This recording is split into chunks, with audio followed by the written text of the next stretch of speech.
Good afternoon, everybody. We're so glad to have you here. And you're in the session of what to do when the BIP isn't working with Kristi Miiller. So if that's where you want to be, that's where you are. So good to have you. Just a few things before we get started. In your folder, there is the survey that we would like to have you complete about today's session. That survey is what we use to put on these presentations and use for our grants. So we do appreciate any feedback that we get from you as well. But before we begin, I'd like to tell you a little bit more about our presenter today, which is Kristi Miiller. Kristi Miiller has worked as a school-based behavior consultant for 18 years with a master's degree in social work. She currently serves on the Challenging Behavior Support Team at Grantwood AEA. She provides professional development and individual student consultation.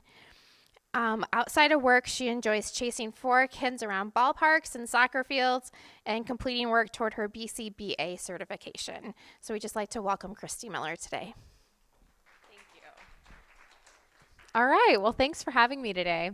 We're going to be talking about what we do when our BIP isn't working. And so I'm sure you all, if you came, you probably know what a BIP is, but it's a behavior intervention plan. And just to give you a little background on our team and where some of this content comes from, as she mentioned, I'm part of the Challenging Behavior Support Team at Grantwood AEA, and our team serves 32 school districts in the kind of southeastern part of Iowa. And there's 3 of us on the team. So our team is really responsible for this content. So I just wanted to give a shout out to those, my teammates here. And our Challenging Behavior Support Team at Grantwood might be a little bit different from other AEAs if you've accessed this level of support or are considering it in the future. Our AEA, we have a team of 3 of us that we take referrals from individual school teams, and then we'll go out and provide some consultation. So I'll talk a little bit about that in a minute here. But we're here because many times these BIPs feel like train wrecks, really. And there's kind of 4 different reasons that I think BIPs fall apart. And so we're going to talk about each of those reasons here in just a minute. The first is there's some kind of change. Maybe it's change in the physical environment, new school year, new teacher, peers added to the environment. The second reason might be there's missing components on the BIP. And so we're going to talk about what those quality components are of a BIP. And a lot of times we forget one of those pieces. The third reason might be the plan isn't implemented as it was designed. And this is really common, and not oftentimes our implementers have great intentions and not enough support or training. And so we'll talk about what that looks like. And then the fourth reason, which isn't quite as common, is the support doesn't match the student's need. But this can be a common area of concern that results in a BIP not working. So we'll talk about what that looks like too. Also, I just wanted to mention that these 4 things are all what our team uses to take referrals in. Because there's only 3 of us for 32 school districts, we really have to triage, and we want to be efficient in the way we provide supports to individual families and students. And so we have this little flow chart that we use to consider these 4 things before we jump in with a referral. So I just wanted to mention these are things that any team can work through and think about before reaching out for an outside support. Okay, well, the first question we have to answer is, how do we even know if a BIP is working or not? And a lot of times we are feeling that pain of maybe the BIP isn't working because we keep getting phone calls from the school, or the school is having to send the student home. There's maybe suspensions, or there's safety concerns at school. But we really want to use that progress data to indicate if there is a concern. So many times we might see something on their graph and Achieve that looks like this, where they were making progress and suddenly there's a spike in that behavior. And this is a graph of problem behavior. We would expect to see that behaviors are going down over time. But sometimes those IEP goals might be measuring an appropriate behavior where we're expecting to see an increase on the graph, and that might drop and tell us that that's a concern. So sometimes we get called in and students, there is a legitimate concern. The student is being sent home, or parents are getting called all the time, but the graph doesn't reflect that. So that's one of the first things we want to look at. If our progress data doesn't match real life experience, we need to fix that. We're not measuring the right thing, or what we are measuring isn't reflecting reality. So we got to make sure that the progress data is really informing when we need to make those changes. So that's something to consider in the first place. Okay, and here's our little roadmap. So we're going to talk about these 4 pieces that can make a BIP more or less effective. Okay, so the first thing is change. So anytime a student's environment changes, that's an indication that we should reconsider looking at that functional behavior assessment process. I'm guessing, how many of you are familiar with FBAs and BIPs on a student's IEP? Okay, all right. So a functional behavior assessment is a tool that an IEP team does in order to determine why that behavior is happening, okay? And I'll talk about that in a minute. But what it looks at is the environmental variables. And so we're looking at what's happening in the student's environment that might be evoking those behaviors, and what kind of outcomes the behaviors are getting. So sometimes in schools especially, we might be inadvertently rewarding problem behavior. And so the FBA is a tool to help us identify what those environmental variables are. So if you think about it, anytime the environment changes, we should be thinking about how updating that FBA and re-looking at those environmental variables. So that might be new school year, new classroom, maybe there's a long-term sub, new teacher. Maybe new peers have been added to their classroom or their teacher's roster. And then we also think about child development. So a lot of times we will get referrals, and a team the FBA maybe hasn't been updated for 3 years. And the school team will say, but we think it's all the same. The student has the same function of behavior. But we also know that student has developed. And so a 6-year-old is very different from a 9-year-old. Their preferences might have changed, interests. So even just the child development might be considered a change that would indicate we need to update that FBA and relook at some of those variables. Okay. So the FBA process, this is an assessment, and it's something where we might look at a few different types of assessments and different types of data. But one thing a lot of our school staff struggle to understand is that FBA is just like a diagnostic reading assessment or some other. If we're trying to identify a student's skill deficits in the area of math to write a math goal, we would use some kind of direct assessment tool to guide us. And that's what the FBA is for behavior. It's a diagnostic assessment, and it tells us what interventions to use. So just like any other goal area, the FBA is our diagnostic assessment that's going to lead us to what kind of a goal to write and what kind of interventions and supports to match to that student. The next step in the process then is we develop a BIP, a behavior intervention plan, and then we will collect data to monitor if that BIP is working. So this is kind of our process. So how do we do an FBA? The main thing we look at on an FBA are those antecedents and consequences. So we talk about the ABCs of behavior. So the first thing we do when we're and there are a few different ways we can assess this.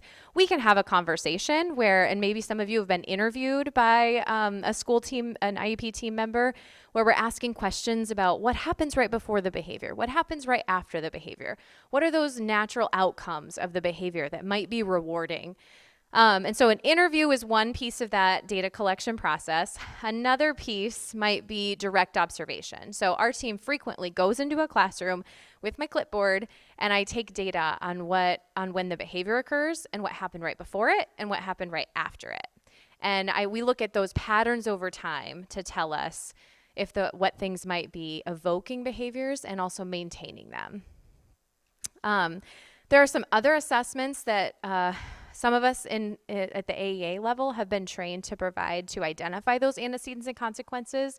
And then there are some other service providers in the state of Iowa that have ability to do some of those assessments, like functional analyses. Those are typically done in a clinic setting, but the state of Iowa, we've had some unique training in the past that has allowed us to do them in schools as well. Okay. So just to give you a little example of what those antecedents and consequences are, we're going to watch this super short video. I want you to look for the behavior and think about what happened right before and what the outcome was. All right, Duncan, we're going to work on your letters now. No. It looks like you might need a break. Here you go. Here's your pinwheel.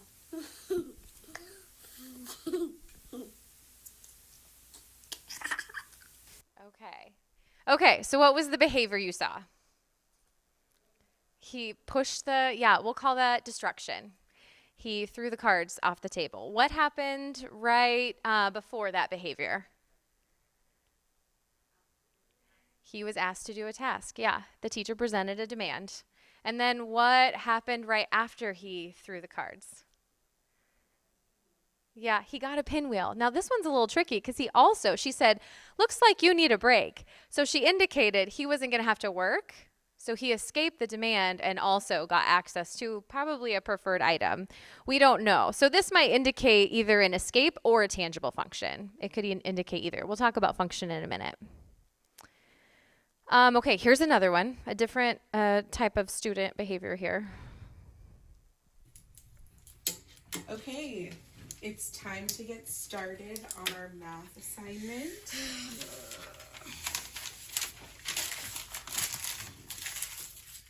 I don't want to do this. Nikki, it's time to get started on math. How can I help you?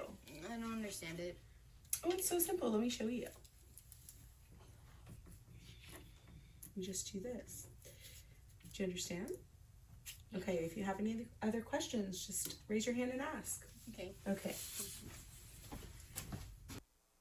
Okay, so the behavior again was destruction. She's throwing papers. What was the antecedent this time?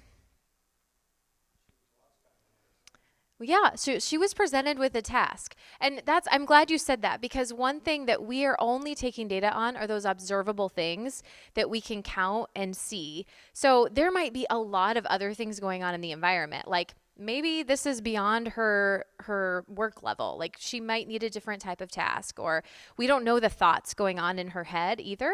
But what we do is we take data on those observable factors, and then those we see some kind of pattern that lead us to interventions. But there are always other things that are unseen, or possibly private events, or sometimes what we call those things that might contribute to challenging behavior in schools. Absolutely. So the teacher presented a demand, she was destructive, and then she got help as the result of that behavior. Now, help could be that the demand was reduced in a way, it was made easier, it was brought down to a more of a manageable level, or it could be that she just got some kind of attention with that behavior. So we would want to keep taking data to see patterns.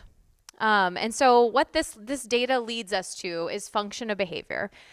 So in all of the research around behavior analysis, and this is for all human behavior, there are 4 identified functions of behavior. So all behavior, all problem behavior, all appropriate behavior, all human behavior serves one of these 4 functions. And we kind of consider them as like big buckets, categories, where we might further identify a more specific form of that function. But so for example, escape is one of the identified functions of behavior, and it's one of the most common functions we see in school because we are constantly presenting demands in school. We're asking kids to do things that are hard, things that they don't always want to do. And so this is a very common function of behavior in schools. Attention is another function of behavior, and that's where students might be doing something in order to gain access to someone's attention. It might be the adult's attention, it might be anyone's attention, it might be peers, or we have some students that We've identified an attention function for a problem behavior, but it might be a specific adult. They might be seeking the principal's attention or the nurse. Maybe it matters who it is. And then the third function of behavior is tangible. And this is where students their behavior is resulting in access to an item or an activity. So they might be demonstrating problem behavior to gain access to their iPad or phone or tablet, or access to food or snacks, or sometimes we see access to a special sensory item, or we also consider things that maybe aren't tangible truly in what that word means. First in line, for example. Students might have problem behavior to get into to be the first in line, the line leader. And that might not be something that's actually we can physically touch, but we consider that a tangible function because they're gaining access to something.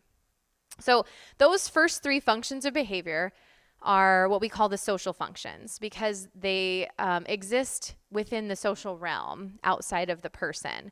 The fourth function of behavior is automatic, and this is a function that is not seen very often in schools with the challenging behavior that we're typically addressing with FBAs and BIPs. I think the research says about 4% of behaviors that we observe in schools serve an automatic function. Automatic functions are those things that are automatically reinforcing in and of themselves. So, for example, I might bite my nails, not to get attention, not to escape something, not to gain access to something, but because there's something about biting my nails that either feels good or it's relieving something. When you get that skin hanging off of the cuticle and you just want it to go away, that's serving an automatic negative function where I'm relieving that sensory input. So automatic functions are typically something that we rule out. We'll rule out the first three social functions before we consider an automatic function. And then it does require a higher level of assessment to identify an automatic function. So typically, if a team is considering that, they might reach out to the challenging behavior support team or other experts within the AEA for support with that, because that requires a few more kind of unique and different interventions on a BIP. Okay. Quick question. So a common behavior seen in my home is I might be playing with my son, my toddler, and I go divert my attention to go try to sneak away and do some dishes and unload the dishwasher. And he climbs up in the rocking chair and waits for me to notice. I have to run back and get him down because that's not a very safe behavior. And he gets me to come back. What function do you think that behavior would serve? Attention, yeah. And he gets physical attention. So sometimes we also consider what quality of attention a student might be seeking. And sometimes we've found that with any kind of physical restraint or me picking my child up, he might actually be seeking that physical attention from an adult. Okay. So with that first step, any change in the environment, we want to look at redoing that FBA. But these are a few specific things we look at, and they might be things related to any changes, but also does the current FBA does it address all of the behaviors of concern? That's sort of the first question we ask, because sometimes there's a new behavior that pops up. And we can't just assume that all the behaviors serve the same function. Students might demonstrate different behaviors for different functions. For example, a student might refuse in order to escape their work, but they might elope from the room and run around the halls of the school in order to gain attention. Or we've worked with many students that have behaviors that serve all three functions. So we really have to assess each of those behaviors individually. There might also be new antecedents. So there might be, anytime we have that changing environment, maybe a new teacher is presenting demands differently, and that's evoking behavior. Maybe there's a peer in the room that's gaining attention, and that is a signal to our student that, oh, there's attention available if I stand on the chair. So we want to be looking at new antecedents, new behaviors, and then also new consequences. Any type of environmental change might mean that there are new potential reinforcers available for problem behavior. So a student might be, if they have problem behavior, and one of the good classroom management strategies that a lot of teachers are using right now are having a student sit and watch. This is in the gen ed environment. And this can be really helpful for most kids. But for some of our kids that might have a BIP on an IEP, being told to go sit and watch might mean I don't have to participate. I don't have to do it. And that might be reinforcing their behavior with escape. Okay? Or we might be, a lot of really great teachers have like a calm down spot in their classroom with some cool down activities, and maybe it has a weighted blanket and some visual bubbles and water toys and some different things that are maybe calming to most people, but those things might be preferred activities. And so if a student acts up and we send them to the calm down box toy area, they might be getting access to tangibles, and that might be inadvertently reinforcing that problem behavior. So we want to be looking at all of those consequences and antecedents when we redo an FBA. So here's kind of our action steps. We'll define any new behaviors, if there are any to add. We'll be collecting data on antecedents and consequences, and then we'll be developing a new hypothesis if all of this data points us in a different direction than what we had before. And then next, we'll update the BIP. Because if we have a new hypothesis or new behaviors, we'll want to update that behavior intervention plan to match. The good news is we are in charge of those antecedents and consequences. So sometimes it can feel really overwhelming. We can't control that student's behavior. But we do have within our control, we can change those antecedents and we can change those consequences. And that's really what the BIP is all about, which we're going to get to next. So missing components. The next big reason why a BIP might not be working is because we don't have all of the quality components of a BIP. So I'm going to talk through what those quality components are. There's 4 main components, and we teach this in a class at our AEA for special education teacher, well, any school staff. And the first is we want to identify a replacement behavior. We're going to talk about that in a minute. But all of these interventions need to be in place and also matched to function. And we'll talk about what that means. So that's why identifying that function of the behavior is so critical. But also, I just wanted to mention having an intervention in at least one of these areas for a student on an IEP is critical because this leads to a quality BIP. Now, there are some students that maybe don't have needs that make them eligible for an IEP. Maybe they do have some behavioral needs in the school setting, but the team has found that general education can support those needs, maybe with a little extra intervention. They might only need one of these supports. And that is completely fine. But typically, when students have been found to qualify for special education services, they need a significant amount of support, which would indicate a very comprehensive BIP and having an intervention in all 4 of these areas. So, replacement behaviors. This is a skill that we want to teach the student that matches the function that we want to replace the behavior of concern. And so one thing we talk about is that this is a skill that's different from appropriate behavior. The behavior we expect all students to do might be up here, and the student's problem behavior might be down here, but we're going to train up and teach something that's sort of in the middle. It's a stepping stone to getting to that appropriate behavior, but it's not the end goal. So a replacement behavior, it falls somewhere. It's better. We can live with it. It's better than the problem behavior, but it's not where we want the ultimate goal to be.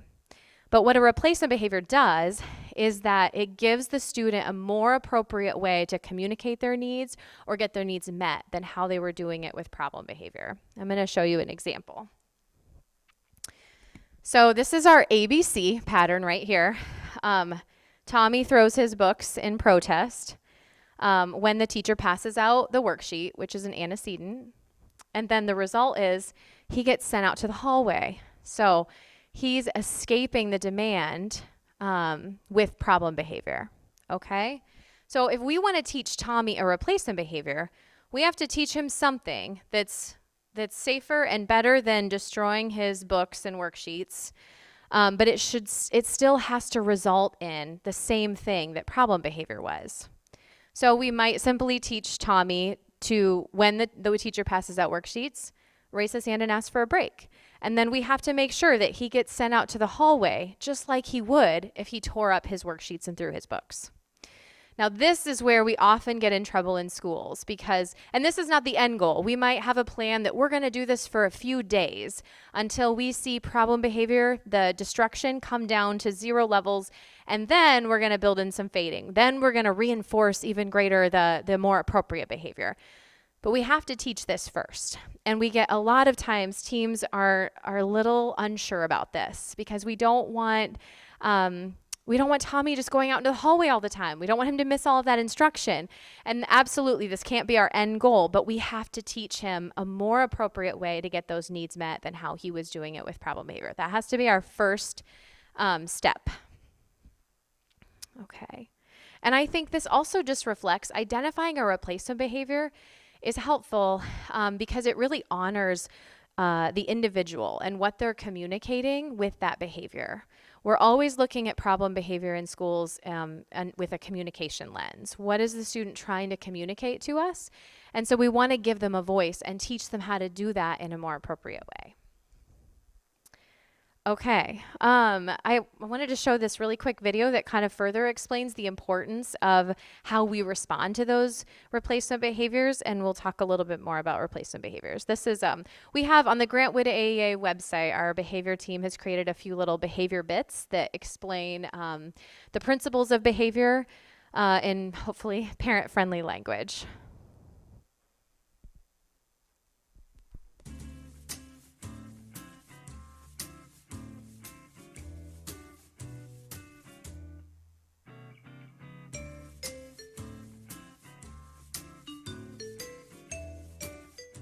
If you had a choice between having a day off or getting paid overtime, what would you choose? And how would you decide? The matching law states that people will do things in proportion to the amount of reinforcement that they receive from it. For some people, the extra time off is more valuable, and for others, the extra money is more reinforcing. Our children may have similar types of choices and will allocate their time towards the outcomes that they value as well. If we offer a choice between playing a family game or playing a video game on their own, they will choose the option that provides them with more reinforcement. Research shows that the matching law can be used for increasing skills and reducing problem behavior at home, school, and in the community. Let's consider how this concept applies to behaviors at home. Meet Jack. Jack really enjoys spending time with his parents. Jack typically tries to get his mom's attention by calling her name or going over to her about 5 times before she can stop what she's doing and attend to him. However, when he curses just 1 time, he gets her attention right away. Which scenario provides more reinforcement for Jack? If we wanted to address this scenario using the matching law, we could flip the rate of reinforcement. For example, Jack's mom could be vigilant about addressing Jack every 2 to 3 times he says her name, and deliberately only respond to cursing about every 5 times. When doing this, the matching law states that Jack will curse less. When using the matching law concept, there are various tips that are likely to make it more effective. The more frequently and immediately you reinforce appropriate behavior, the more likely your child will demonstrate it. For example, if Jack's mom attended to him every single time he called her name right away, he would be even more likely to do it than if he has to ask 2 to 3 times for her attention. Providing longer reinforcement periods for appropriate behavior and shorter for problem behavior will motivate children towards that appropriate behavior we're looking for. If Jack's mom provides 30 seconds of attention when he asks appropriately for her and only 10 seconds for cursing, the matching law states that he will choose the longer duration of reinforcement and therefore use appropriate words more than curse. If the type of reinforcement provided is of higher quality or more preferred by the child, they will likely choose that outcome. Jack really likes when his mom smiles and jokes with him, so when he calls her name, she will respond with a smile and will throw in a joke at the end of their conversation. But when he curses, she will be more neutral in her response. In summary, when parents reinforce the appropriate behaviors they want to see their child demonstrate, the child will do it more often. Just like with caring for gardens, what we tend to will grow. Even if you have to address problem behaviors at times, the behaviors that you reinforce more will win out. Okay, well, and so just like that, like with Jack, we have to make sure at school when we're teaching up a replacement behavior, it's getting the student the same or better outcome than what they were getting with problem behavior. And one of the common conversations we have is about quality of attention. So sometimes students seem to be seeking what people have sometimes called negative attention. They might be seeking reprimands or getting into an argument with an adult, or sometimes some of those kinds of attention. But one reason that might be is because that negative attention might be offered on a more frequent, predictable, efficient schedule. So just like Jack, if a student can swear or do something unsafe, they know they're going to get that immediate attention. And it might be more obvious. It might be more predictable versus when they demonstrate appropriate behavior. Appropriate behavior might only sometimes result in praise or feedback, and it might be more neutral. It might not be as dramatic or intense. And so we have to think about all of those things when we're trying to reinforce an appropriate behavior. Just a few examples here. We want to look at effort, contingency, and immediacy, especially with replacement behaviors. So if a student is using a device to communicate, like an iPad, if they have to scroll through a couple screens to find the right button to push to request an item, that might take some effort versus if that same student knows he can just walk over to the cabinet and rip it open and get the pretzels that he wanted. So we want to look at how much effort that replacement behavior is requiring because we're all going to allocate toward the easiest means of getting our needs met. I recently worked with a student that he had a very highly preferred special education para. And that para would remove himself when the student was receiving SDI with the teacher. And the student would wrap his fingers in the teacher's hair, and she would have to call the para to come back to help her because she couldn't get his hands out of her hair on her own.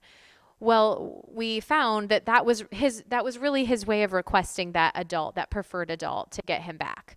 So we had to set up a plan, we're still working on it, where he can just touch a card that's with him all day long and get John to come running right back. But we have to make sure it's as efficient as him pulling the teacher's hair, and John will come back as quickly as he does when he pulls the hair. A few other things are immediacy and contingency. Well, I talked about immediacy. Contingency, sometimes if a student can still get access to the thing that they got with problem behavior, they might not be motivated to use their replacement behavior. So for this student I'm talking about, if he can still pull his teacher's hair and John's going to be the one to come back, he might feel like, well, I'd rather do that than touch the card with John's face. So we also need to have a plan so that the student can't get that thing anymore with problem behavior. And we're going to talk about that with response strategies. Okay, I've been talking a lot. Talk to someone next to you or near you about a time that you have seen problem behavior result in better outcomes than appropriate behavior. Okay?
All right.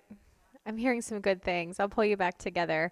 I just wanted to share a few examples of how we might design a replacement behavior. We might use a student's device and teach them to communicate with just touching one picture that has voice output tied to it. We might teach a student to use a visual card, like a break card, and they might hand this card or touch the card to ask for escape. And then this is one that gives a student access to a certain adult's attention. We might have some kind of appointment card for a student that maybe the principal is their highly preferred person. And we know that the principal is the only one available to come support if we need an extra person, if the student is being physically aggressive or unsafe. So we might set up a way that they can ask for the principal any time of day. And so this is set up so that we can either identify if the student says, I want to see Mrs. Johnson. We can say, okay, you have to finish your current math worksheet together, or we know she's available at this time. You can see her then. So it's like making an appointment. Another example is the My Way card. Sometimes we have students that want to do things in a certain way. So we kind of consider that a tangible function. It's not that they maybe don't want to do their work. They just want to do it the way that they want to do it. They want to do their literacy rotations in a certain order. They want to write with a marker instead of a crayon. And so we've had students ask to do it my way, and taught this as a replacement behavior. And then we have to make sure that when the student does ask for that appropriately, we're going to honor it and say, absolutely. Or there might be pre-taught expectations for how and when it can be used. You know, we can't ask for a my way during a fire drill. And then I also just wanted to point out, sometimes we introduce these replacement behaviors with a fading plan. So the My Way card has 5 boxes on it. It might be that the student can ask for My Way 5 times in a day. And it's laminated. We use a dry erase marker to check off a box every time they use it. And then the next day they get a new one and we've erased all of the boxes. So it's a way to set some limits around some of these replacement behaviors, but still train them up with reinforcement. Okay, going back to our quality BIPs, if the BIP's not working, we absolutely want to make sure there's a replacement behavior and that's being taught and it's been demonstrated. Sometimes we'll say, okay, you've taught them how to take a break. How often are they doing that? And the team might say, well, never. Well, let's go back and look at, do we need to reteach it? Do we need to make sure it's resulting in good things for that student? So if that's in place, the next thing we really want to look at is a reinforcement plan. And this might be for the appropriate behavior. So a lot of times we might teach a student a replacement behavior, especially if there's an escape function. We might teach, you can ask to escape. You can ask for a break. You can ask for easier work. You can ask for help, all of those things.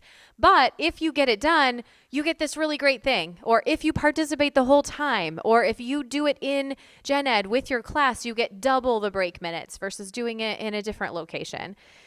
So some ways we manage that are like a job list where we will break the task down into little steps and then identify the reward or what the student's earning for the completing all of the steps. We might also use a token board, and this can look so many different ways. I just threw up a basic example there, but we're going to provide reinforcement toward something bigger. So for students with an escape function, we want to make sure that thing that they're earning with the token board filled or the job list complete is escape in some form. But it might also be like you get to leave class, you get to go play basketball in the gym with a peer or something like that. And so we might do preference assessments to use data to determine what are those highly preferred items and activities. We can't assume that all students love Bluey or that all students love candy or gummy bears or things like that. We use assessments and data to identify what are those highly preferred things. And oftentimes with our learners, they're unique to that individual. And if a student has an attention function, we want to make sure whatever they're earning is paired with attention.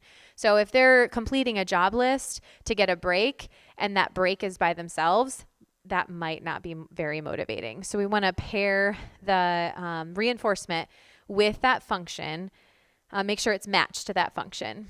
And then we also want to consider these things that were in the video. We want to consider how much effort or or how quantity of behavior do they have to produce in order to access that reinforcer. One time I was part of a team very, very long time ago and new in this field, and the principal's plan for this student was if the student can get all of his work done, this was a more typically developing sixth grader, I think. He was leaving, he was having behavior to get sent home and not be at school. So he was escaping work, and the principal's plan was, if he can stay at school for the entire quarter, I will take him on a job shadow. So it was very kind and generous of that principal, but that was way too much effort because the student knew he could get sent home with a minute of physical aggression. And so also there was the contingency piece there too. He could get access to what he wanted with problem behavior and didn't need to use appropriate behavior. But we want to think about how immediate that reward is. The shorter the duration between the appropriate behavior and the reward, the more effective it's going to be.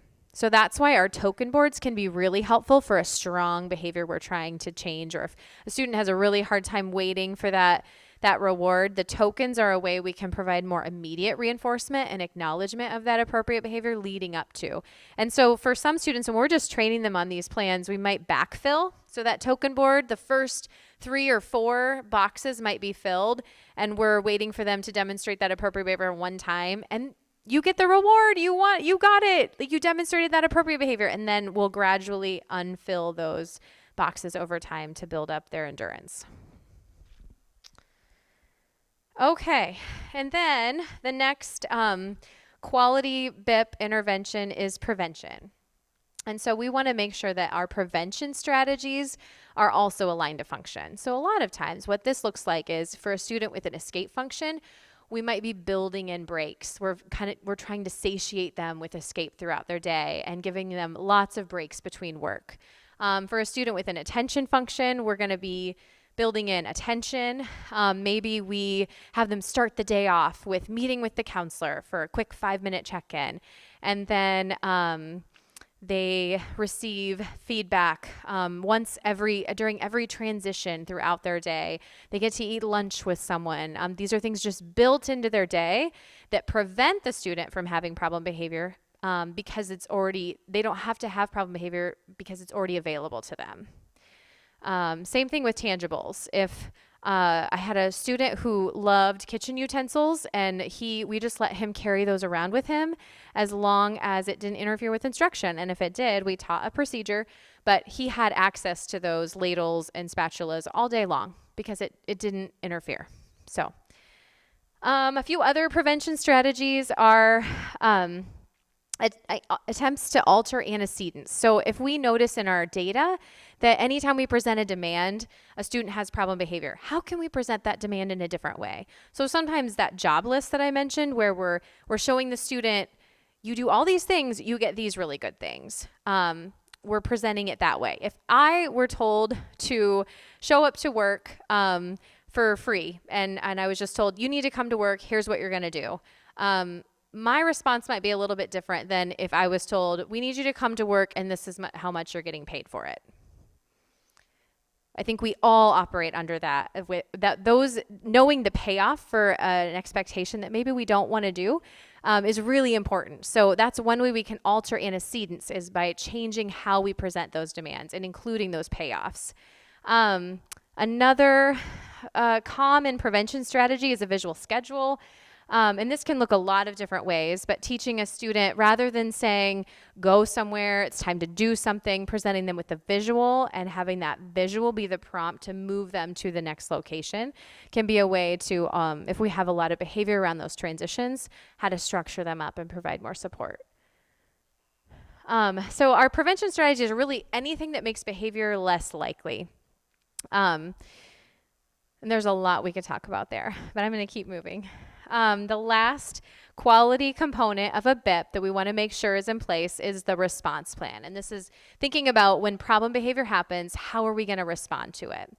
So there's a couple things here. We want to make sure that our responses, we're minimizing the amount of reinforcement the student gets for problem behavior. So we're going to come up with every way we can to try to avoid letting the student get attention or get escape or get access to tangibles for that problem behavior. And I'm running short on time, so I'm going to skip through this a little quickly. We know that our responses to behavior result in 3 different things. They can either result in an increase in that behavior or a decrease in that behavior or no change. And so we want to be really careful when we're in gen ed settings especially, or maybe we don't have an exact plan for a student. We want to use responses that will minimize the amount of reinforcement that a student will get for that behavior. So sending a student out of the room if there's problem behavior could be reinforcing if it's an escape function. It could also be punishing if the student doesn't want to miss out on what's happening in that classroom.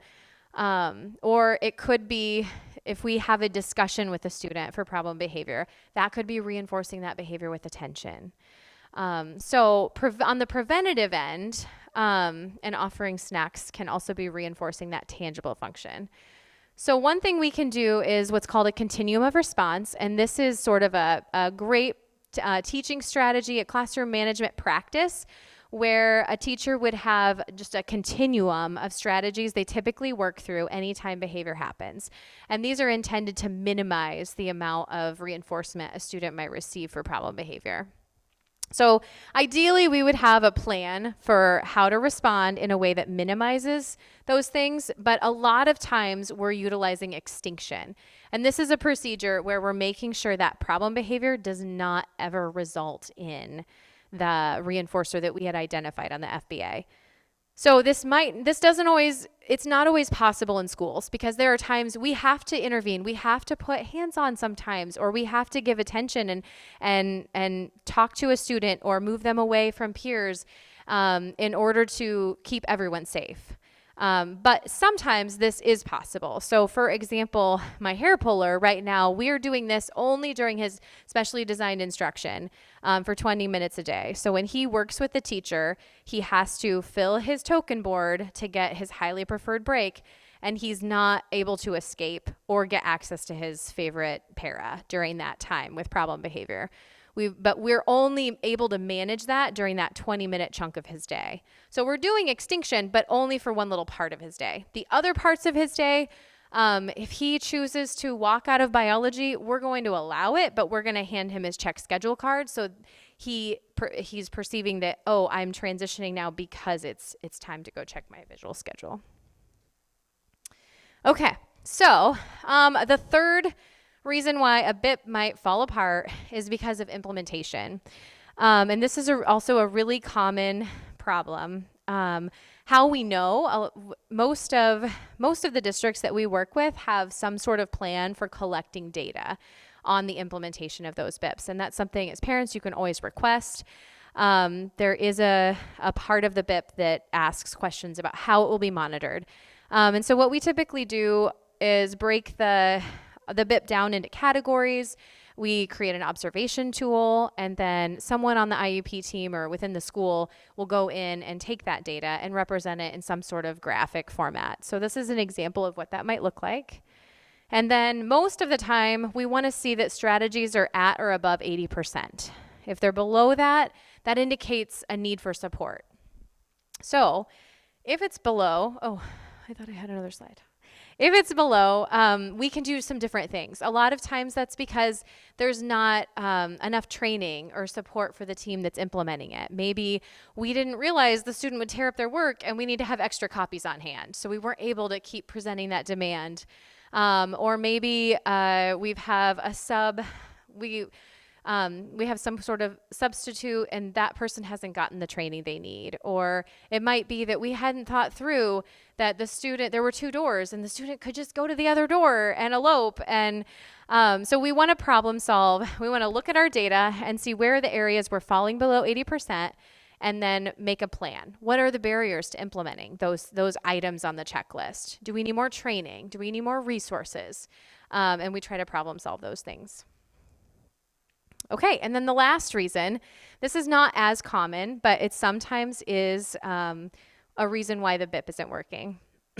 And it might be that the student's need doesn't match the level of support that the school team is currently providing. We see this a lot of times with a really complex plan where maybe we're trying to provide one-on-one support, and maybe the student we need an additional adult to manage all of the materials. I have a student that I support that when he is receiving SDI, there's a teacher giving the direct instruction while a para is managing the reinforcers and the visuals for the token board. And he requires 2 adults to walk and transition with him everywhere in the building because he has a lot of elopement behaviors that can create unsafe concerns for all students. Or there might be concerns with the environment.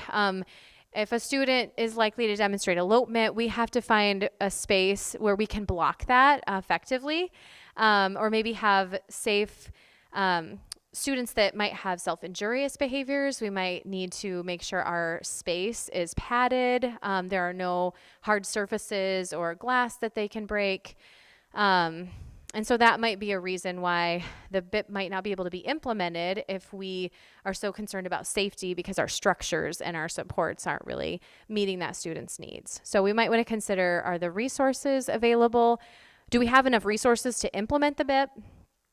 Is the physical space adequate in order for this BIP to be implemented? And then we're always, though, looking at that least restrictive environment. So this is one reason why sometimes we have to pull a student back to in a more self-contained setting in order for a BIP to be implemented before we start reintegrating. Okay, so I'm curious, what questions do you have about BIPs or FBAs? If you have any, that we can address that. We have a few minutes. Yeah.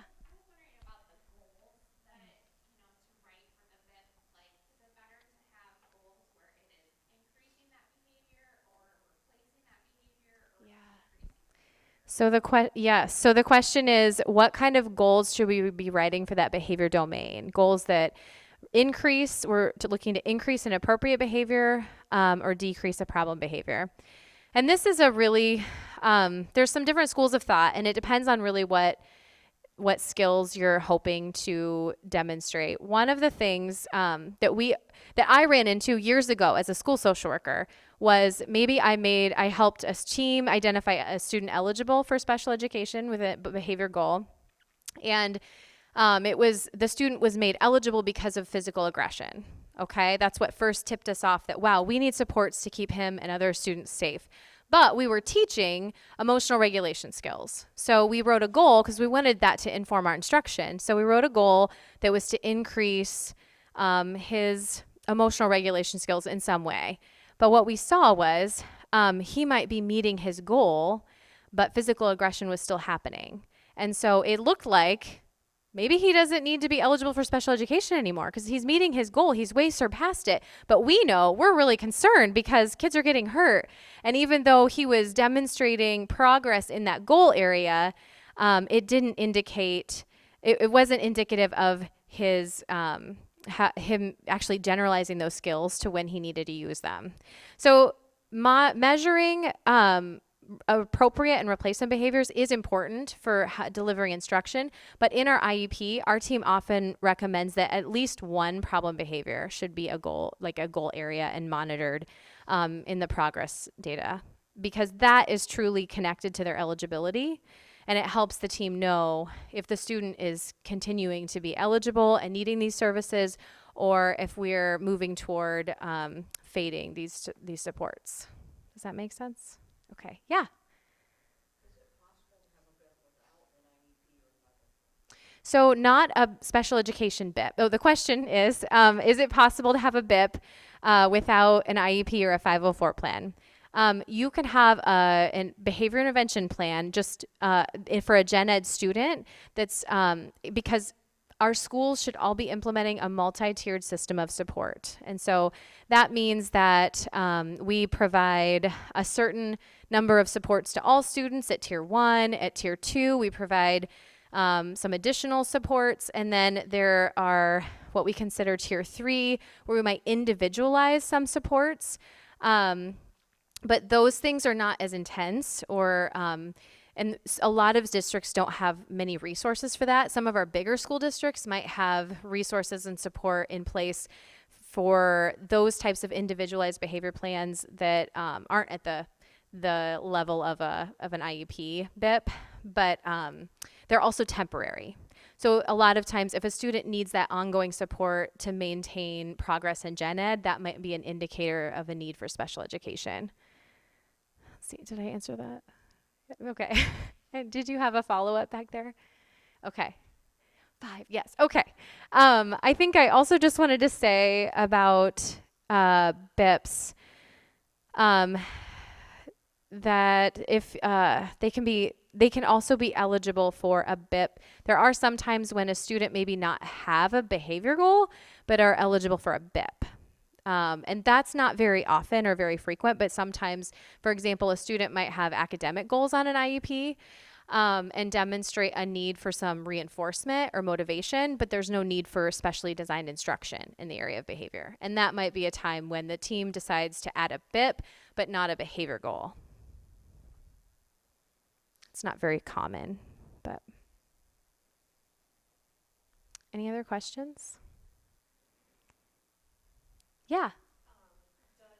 Do all of the related staff, like substitute teachers and emergency people that come in, also are mandated to read the BIP as well as the IEP, even though it can get very... Yeah, that's a tough thing that a lot of schools struggle to figure out.